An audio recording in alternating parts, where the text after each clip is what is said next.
Bien chers amis de Café Évangile, près de la croix de Jésus se tenaient sa mère et la sœur de sa mère Marie, femme de Cléophas, et Marie-Madeleine.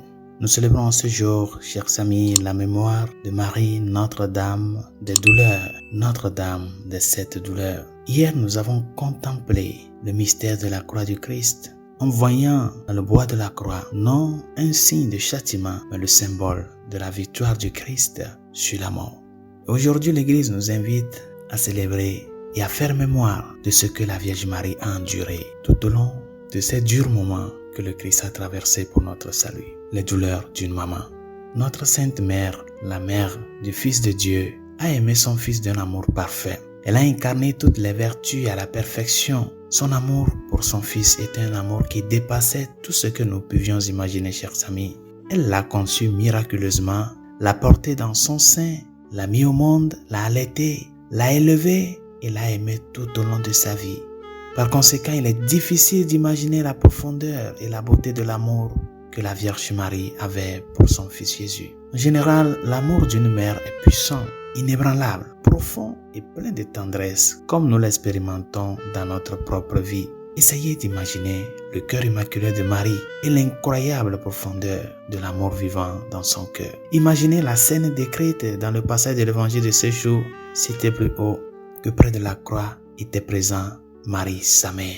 Cette mère aimante se tenait au pied de la croix, regardant son Fils crucifié, continuant à excuser toutes les vertus maternelles. Et parce qu'il est difficile de comprendre la profondeur de son amour pour son Fils, il est également très difficile d'imaginer la profondeur du chagrin et de la souffrance intérieure qu'elle avait endurée en regardant la cruauté envers Jésus se déployer. Tout ce qu'elle pouvait faire à ce moment-là, c'était de se tenir à ses côtés et avec lui dans ce moment d'agonie extrême. Son amour s'est exprimé à ce moment-là par sa fidélité envers son Fils.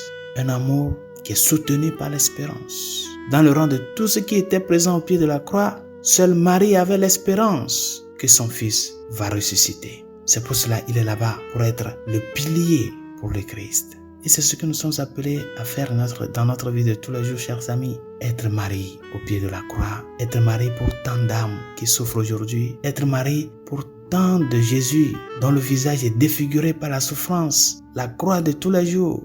Être là, être Marie pour ces personnes-là. Ce qui est beau à savoir, c'est que l'amour, la douleur, la compassion et la souffrance étaient unis dans le cœur de Marie. Dans la beauté de son cœur, il y avait toutes les émotions humaines alimentées par la grâce de Dieu, ce qui lui a permis de donner à son Fils le plus grand cadeau qu'elle avait, sa maternité. Elle a été une véritable mère tout au long de sa vie et en ce moment, alors que son Fils était suspendu sur la croix, sa maternité a culminé dans une expression humaine et parfaite. Nous aspirons tous à être aimés par quelqu'un d'autre. Donner et recevoir de l'amour est le plus grand cadeau que nous puissions offrir et recevoir. L'amour est ce pourquoi nous sommes faits et la source de notre épanouissement dans la vie. Nous pouvons être certains que lorsque Marie se tenait au pied de la croix, son cœur humain a connu le plus grand épanouissement jamais connu. Son cœur a été comblé. Pourquoi? Parce qu'elle a exercé son amour maternel à la perfection. Résolution de ce jour, sois Marie pour ces personnes-là qui souffrent autour de toi. Sois présent pour leur donner la force, le soutien, pour les relever dans leur état d'âme. Être Marie pour tant de personnes qui traversent tant de difficultés, tant de croix, tant de chagrins, c'est-à-dire être une source d'espérance pour tous ceux qui souffrent. Bonne journée, Dieu vous bénisse et que nos dents de cette douleur intercèdent pour nous.